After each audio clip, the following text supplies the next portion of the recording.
À Paris, près des quais scintillants de la Seine, Élise travaillait dans un grand bureau aux fenêtres brillantes, entourée de cafés et de pigeons qui picoraient les miettes des croissants. Un jour, elle perdit son emploi. Elle avait amené son fils, Noé, âgé de 6 ans, au travail, car il était malade. Sa patronne, Camille, une femme aux cheveux noirs attachés en chignon serré, s'était mise en colère dans la salle de réunion, où les murs gris reflétaient la lumière froide des néons.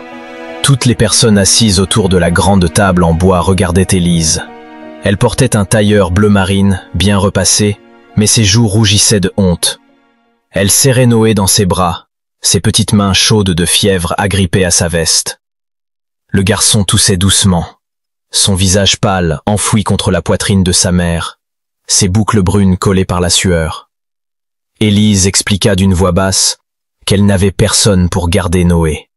Il était malade et elle ne pouvait pas manquer un autre jour de travail, sinon elle risquait de ne pas payer le loyer de leur petit appartement près de Montmartre. Camille, les bras croisés, secoua la tête, ses talons claquant sur le sol. « Les règles de l'entreprise sont claires, » dit-elle.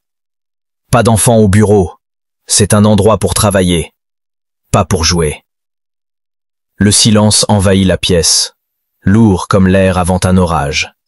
Élise espérait qu'un collègue parlerait pour elle. Mais tous baissaient les yeux, jouant avec leurs stylos ou leurs dossiers. « Je voulais juste finir ma journée », murmura Élise, la gorge serrée. Camille répondit d'un ton sec qu'elle était renvoyée, immédiatement. Élise resta figée, son cœur battant si fort qu'elle l'entendait dans ses oreilles. Personne ne bougea. On n'entendait que le bruissement des feuilles de papier et le bourdonnement des lampes fluorescentes. Camille tourna les talons, ses pas résonnant dans le couloir. Élise serra Noé plus fort, sentant sa chaleur fiévreuse contre elle. Lentement, elle ramassa son sac à main usé et marcha vers la sortie, ses jambes tremblantes comme si elles allaient céder. Le couloir, bordé de portes vitrées, était vide, les murs décorés de photos des monuments parisiens, comme la tour Eiffel sous un ciel bleu. Elle poussa les lourdes portes en verre et sortit sous une pluie fine et grise, typique d'un après-midi d'automne à Paris. Les gouttes tapaient doucement sur les pavés luisants. Élise enleva sa veste pour envelopper Noé, laissant sa chemise blanche se tremper, collée à son dos. Noé murmura qu'il avait froid, sa voix faible. « Je sais, mon cœur », répondit Élise, embrassant son front brûlant, ses lèvres sèches contre sa peau. Ils descendirent les marches en pierre glissante, passant devant des passants pressés, cachés. Élise se sentait comme un fantôme dans la foule. Chaque pas était plus lourd que le précédent. Elle n'avait plus de travail, son fils était malade, et les factures s'entassaient sur la table de leur minuscule cuisine. Son téléphone batterie vide reposait au fond de son sac. Elle n'avait ni voiture ni personne à appeler, mais elle avançait, tenant Noé contre elle. À un coin de rue, près d'un kiosque à journaux, elle s'arrêta. Noé respirait mal, un sifflement dans sa poitrine. Élise le serra plus fort, sa joue contre son front. « Tout ira bien », murmura-t-elle. « Maman n'abandonne pas. » La pluie tombait plus fort, trempant ses chaussures usées. Élise protégea Noé, plaçant son menton au-dessus de sa tête. Il toussa, sa petite main serrant le collier en forme de cœur qu'elle portait toujours. Ils passèrent devant un café illuminé, ses fenêtres embuées par la chaleur. À l'intérieur, des gens riaient, sirotaient des chocolats chauds, bien au sec. Élise hésita, sentant l'odeur du café, mais tourna la tête pour ne pas être vue. Elle continua, traversant la rue, l'eau éclaboussant ses chevilles. Elle s'abrita un instant sous l'auvent d'une librairie, où des livres colorés brillaient dans la vitrine. Noé bougea dans ses bras, murmurant dans son sommeil. Élise écarta ses boucles mouillées de son front, ses doigts tremblants.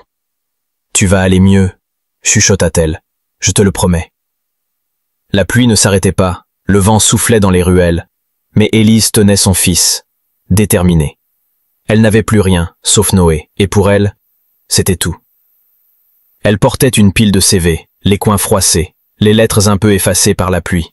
Elle marchait dans Paris, frappant aux portes des brasseries aux odeurs de frites, des épiceries aux étagères remplies de bonbons, des stations-service puant l'essence, et même des entreprises de ménage. Chaque entretien finissait pareil, un sourire poli, puis des questions sur son dernier travail. Dès qu'elle disait qu'elle avait été renvoyée, Les visages se fermaient.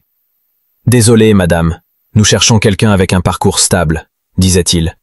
Personne ne rappelait, et les CV s'entassaient, inutiles. Après un mois, Élise vendit sa bague de fiançailles, rangée dans un tiroir poussiéreux depuis que le père de Noé était parti sans un mot.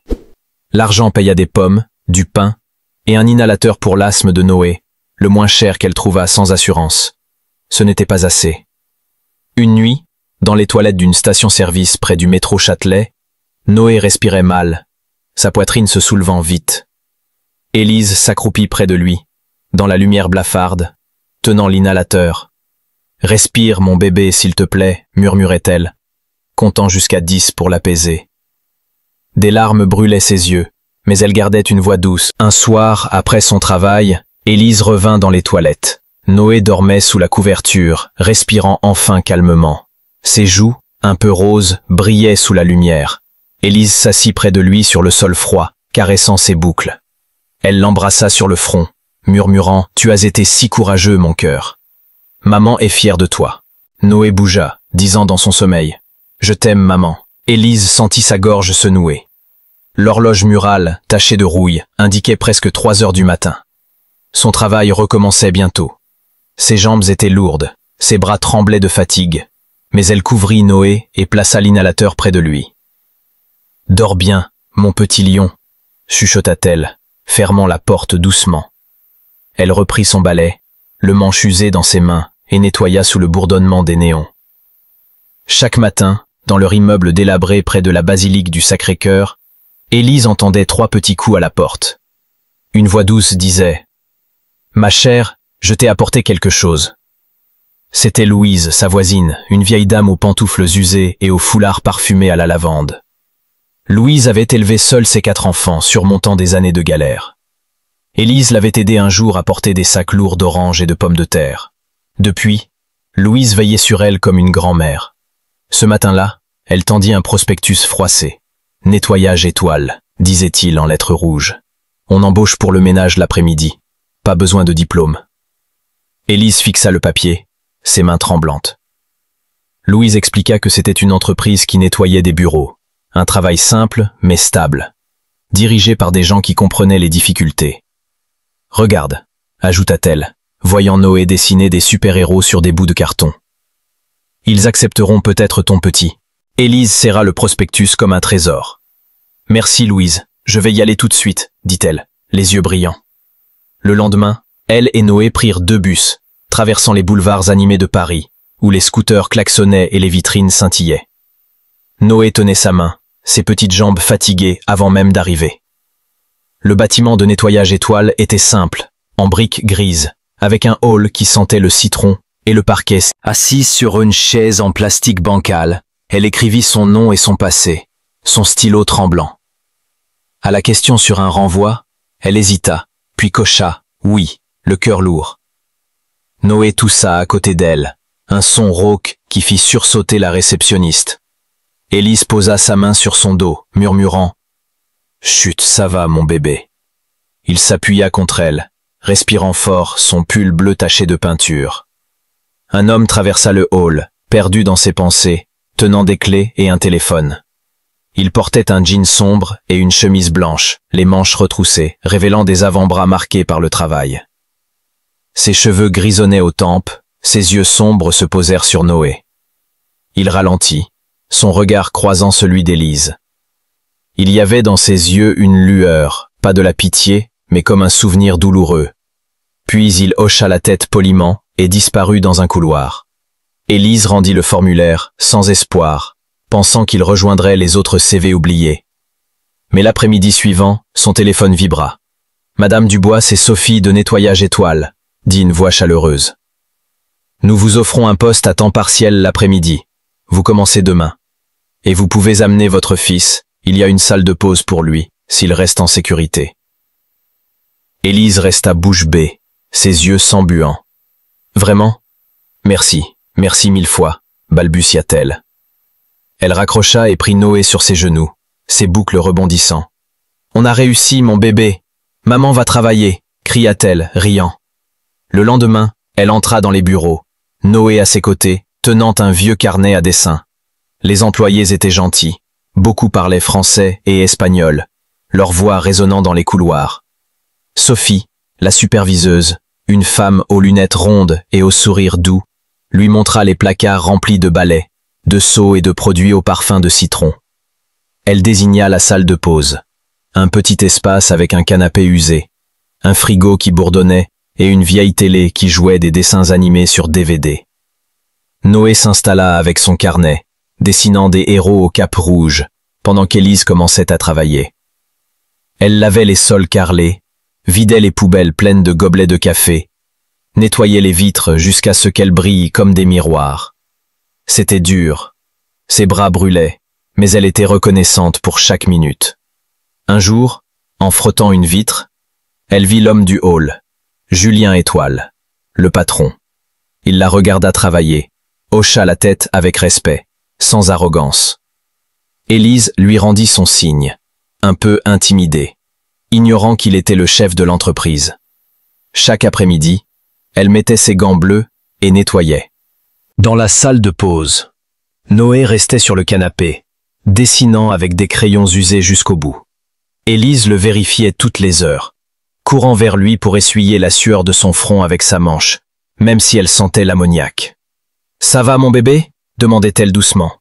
Noé hochait la tête, trop fatigué pour parler. Mais ses yeux cherchaient son sourire. Elle le lui donnait toujours, avec un baiser sur le front et une caresse dans ses boucles. C'était leur rythme. Élise nettoyait, Noé se reposait, et les heures passaient comme des promesses fragiles. Un mercredi après-midi, Élise entra dans la salle de pause pour voir Noé et s'arrêta net. Il était assis, les yeux grands ouverts, devant une boîte de crayons de couleur flambant neuf. 2 bandes dessinées aux couvertures brillantes et un lion en peluche au sourire tordu, sa crinière douce comme un nuage. « Maman, d'où ça vient ?» demanda-t-il, sa voix pleine d'émerveillement. Élise s'approcha, touchant la boîte, ses doigts tremblants. « Je ne sais pas, mon cœur, » dit-elle, émue. Elle ouvrit une bande dessinée, sentant l'odeur du papier neuf. Noé demanda s'il pouvait les garder, ses yeux brillants comme des étoiles. « Bien sûr, » répondit Élise, la gorge nouée. Plus tard, elle demanda aux collègues s'ils avaient laissé ses cadeaux. Personne ne savait. Sophie haussa les épaules, souriant. Peut-être quelqu'un du bureau. C'est gentil, non? Élise hocha la tête, une chaleur douce envahissant son cœur. Dans son bureau, derrière une porte entr'ouverte, Julien était immobile. Il avait passé devant la salle de pause plus tôt, sans se faire voir, et avait regardé Noé saisir les crayons, les yeux pétillants. Cela lui rappelait son enfance, quand sa mère, une femme de ménage, lui apportait un sandwich volé au reste d'un client d'hôtel. Il se souvenait d'être un petit garçon ignoré, blotti dans un coin, jusqu'à ce qu'un inconnu lui offre un jouet à Noël. Ce simple geste avait changé sa vie. Il n'avait pas prévu d'aider Élise, mais en la voyant s'agenouiller près de Noé, les yeux pleins d'amour malgré la fatigue, son cœur s'était serré. Il revoyait sa mère, nettoyant des hôtels la nuit, seule, pour lui offrir un avenir.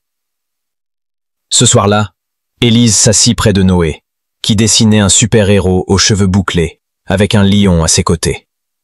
Elle posa sa tête sur le canapé et sourit. « Quelqu'un veille sur nous », murmura-t-elle. Noé leva les yeux. « Comme un ange gardien ?» demanda-t-il. « Peut-être », répondit-elle, caressant sa joue. Dans un cagibi sombre, où l'air sentait le savon et le carton poussiéreux, Élise s'agenouilla sur le sol froid, un chiffon humide à la main. Noé était couché sur une serviette derrière la porte entr'ouverte. Julien s'arrêta, venu vérifier une livraison. Le rire de Noé, petit mais vrai, le figea. Il vit Élise, en uniforme taché, les cheveux collés par la sueur, mais souriante, faisant rire son fils avec un simple chiffon. Il recula sans bruit, bouleversé, et retourna à son bureau. Il s'assit, fixant le plafond, les yeux humides, non de fatigue, mais de souvenir. Il revoyait sa mère, des années plus tôt, dans un hôtel bon marché, transformant des chaussettes en marionnettes pour le faire rire, malgré sa propre épuisement. 3 jours plus tard, la pluie tombait en rideaux, inondant les rues autour du bureau. Les gouttières débordaient, et les passants couraient sous leur parapluie. Il était presque 19 heures, et le bâtiment était vide. Élise sortit par une porte latérale, tenant Noé contre sa poitrine, son visage enfoui dans son vieux manteau. Elle n'avait pas de parapluie, juste une veste usée pour les protéger. Soudain, un grand parapluie noir s'ouvrit au-dessus d'eux. Élise se tourna, surprise. Julien était là, silencieux, marchant à ses côtés dans le parking glissant. La pluie tambourinait autour, mais sous le parapluie c'était calme, comme un refuge. Noé, curieux, jeta un œil depuis le manteau. Au bout du parking, Julien tendit le parapluie à Élise. Personne qui se bat autant pour faire ce qui est juste ne devrait marcher sous la pluie, dit-il doucement. Puis il repartit vers le bâtiment, ses chaussures éclaboussant les flaques, sans attendre de remerciements. Élise resta immobile, le parapluie dans une main, Noé dans l'autre, une chaleur nouvelle dans son cœur. À partir de ce jour, Élise remarqua Julien davantage. Il arrivait tôt, ses clés cliquetant dans sa poche. Il demandait aux employés des nouvelles de leur famille, s'arrêtait près de la salle de pause, jetant un œil discret pour vérifier que Noé allait bien. Il semblait gêné par les compliments, fuyant les regards admiratifs. Élise commença à le comprendre, sentant une connexion qu'elle ne pouvait expliquer. Un jour, Noé entra dans le bureau de Julien, tenant un dessin plié, ses petits pas déterminés. « C'est pour vous, dit-il, tendant le papier. Julien le déplia soigneusement. C'était un dessin d'un homme grand avec un parapluie, protégeant une femme et un enfant sous la pluie. Un sourire illuminait le visage de l'enfant. En haut, Noé avait écrit en lettres maladroites. « Merci, monsieur Julien, vous êtes un super-héros discret. » Julien sentit sa gorge se serrer. Il tapota la tête de Noé. « Je vais le garder précieusement, » dit-il, la voix douce, fixant le dessin au fond de son armoire. Ce soir-là, il glissa un nouvel inhalateur dans le casier d'Élise, avec un mot.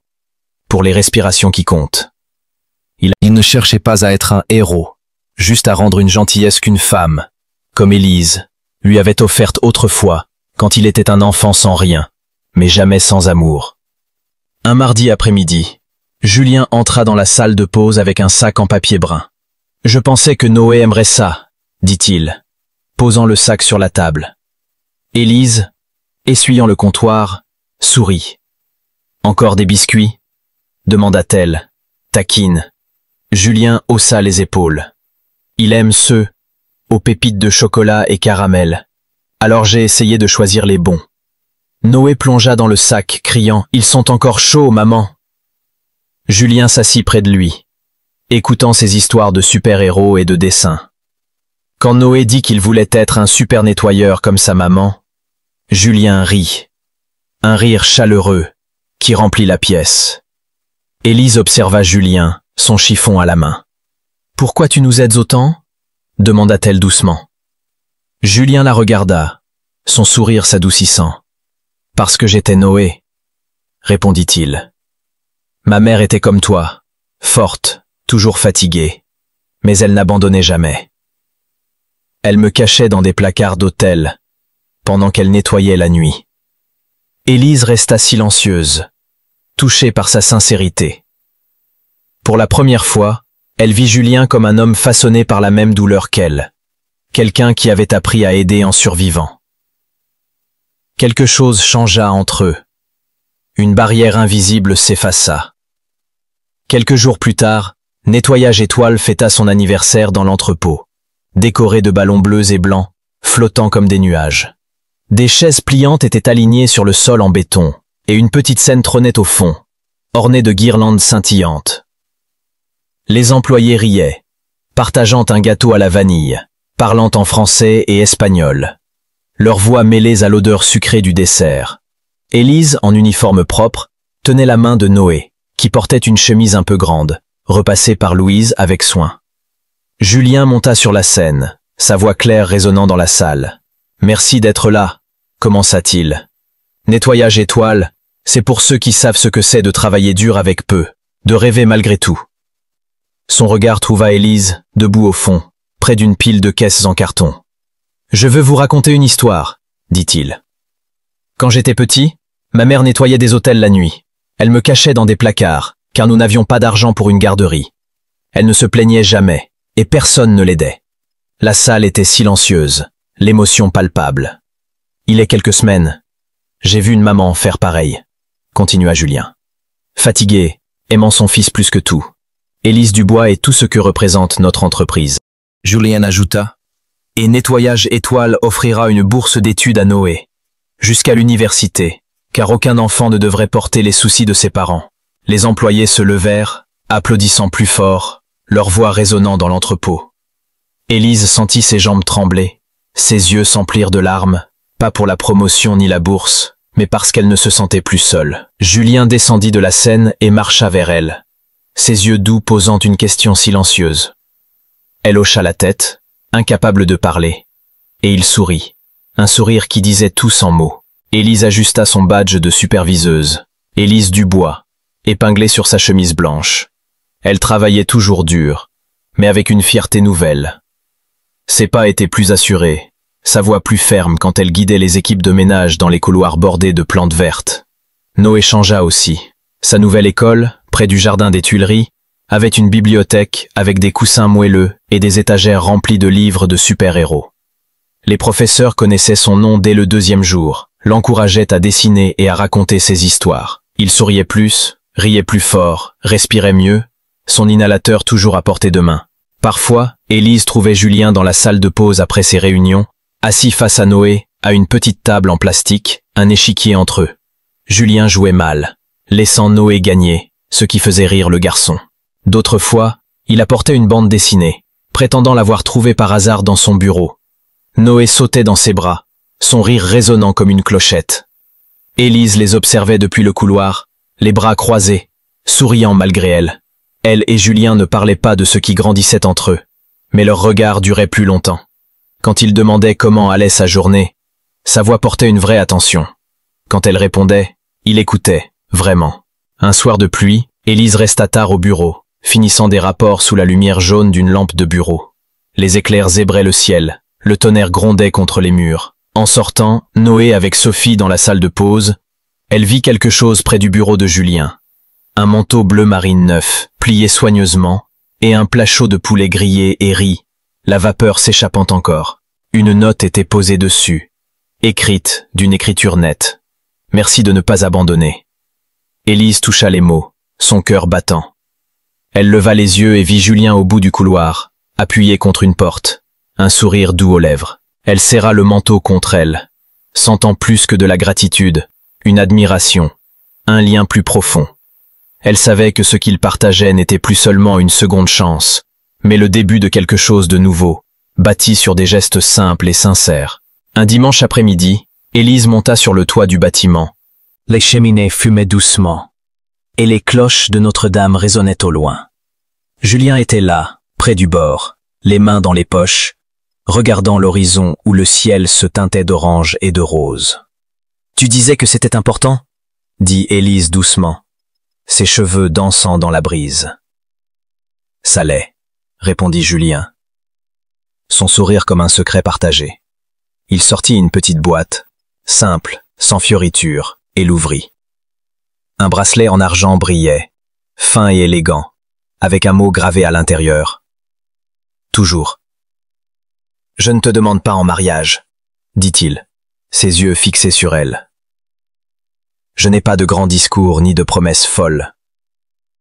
Mais je promets d'être là pour toi et Noé. Toujours, même juste pour écouter ou marcher sous la pluie avec vous. » Élise prit le bracelet, ses doigts effleurant le métal frais. Elle le regarda, puis enlaça Julien, non parce qu'elle avait besoin d'être sauvée, mais parce qu'il la voyait vraiment, comme une personne, pas une charge. Elle posa sa tête contre son torse, murmurant « Merci ».